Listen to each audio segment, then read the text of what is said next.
Hello again. Chris Lee and Chase Robinson here to talk about and predict the outcome of the Deep South's oldest rivalry. That is Auburn heading to Georgia. You may catch that at 2:30 Central on ABC or ESPN Plus. BetOnline, as of Monday morning, has Georgia by 24 points with an over-under of 54.5 points. That makes for a predicted final of Georgia 39, Auburn 15. Georgia's a 19.5-point favorite by the model that I run. Both teams coming off disappointing games for different reasons. Georgia came from behind, trailing by 28, took the lead over Alabama in the final minutes before giving up a big pass play to Ryan Williams that cost the Bulldogs the game. Auburn had that Oklahoma game just about all the way until a costly Peyton Thorne pick. Be interesting to see the mental state of both teams as they bounce back for this one in a game that both programs always desperately want to win, Chase. Yeah, I mean, this has been like you mentioned, this is the Deep South's oldest rivalry, and Georgia has got the better of Auburn the last couple of years. Close one last year, Georgia able to pull that one out.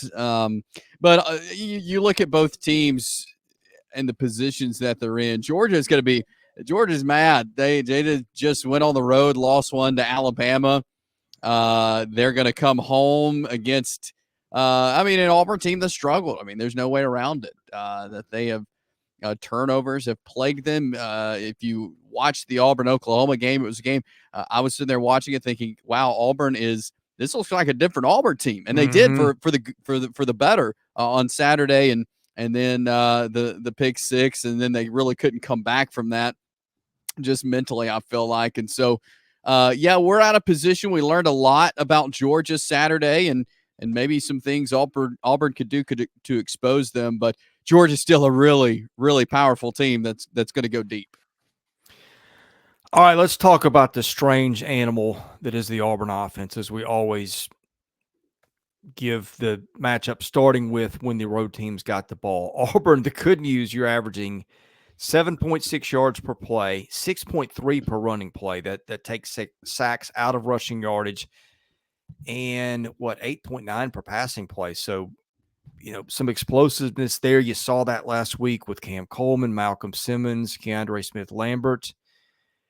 But the problem, offense only on the field for 61 snaps a game, a 4.9% turnover rate for reasons I don't have to rehash to Auburn fans, and an offense on the whole that scores 33.4 points, although some of that certainly inflated by the Alabama A&M opener. Now, for Georgia, the defensive stats don't look like what we're used to seeing. Some of that is having played a pretty tough schedule so far, but here are the numbers. Georgia giving up 14.8 points per game. That's not the part I'm referring to. 60 snaps a game, 1.7% turnover rate. As Georgia doesn't really usually force turnovers, they're just stingy.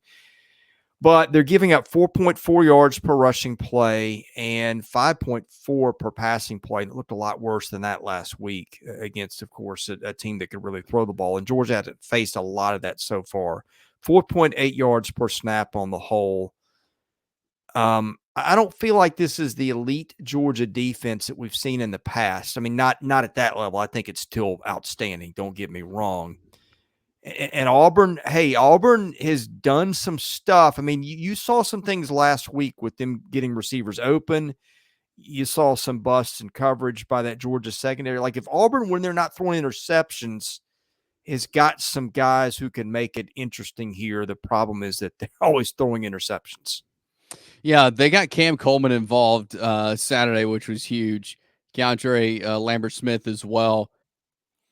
Auburn was able to get their receivers involved Saturday, which I think was huge. Cam Coleman, Lambert-Smith. You mentioned some of these guys. Like Auburn they're able to big play you. Like if those receivers get into the secondary and get into that second level, Peyton Thorne can hit them. I mean, yeah, he's had some interceptions, but he also can hit the big plays and utilize the running backs, maybe Jarquez Hunter or Damari Austin, out of a quick pass and let those guys take off. So Auburn has the opportunity to get into the secondary, and this is a bit of a younger secondary for Georgia, and we saw that on Saturday when Georgia was with Alabama, how Alabama was able to get into the second level a bit. And so I think Auburn has the opportunity to get some big plays on Georgia because of the receiving core that they have. Let's talk about the other side of the matchup. Carson Beck just had a miserable first half last week before they came back and again went ahead of Alabama. The offense for Georgia averaging 32.3 points per game on 63 snaps, a 1.6% turnover rate. Georgia averaging 6.9 yards per snap. They throw it 59% of the time, where they average 7.9 yards per passing play, 5.4 per rushing play.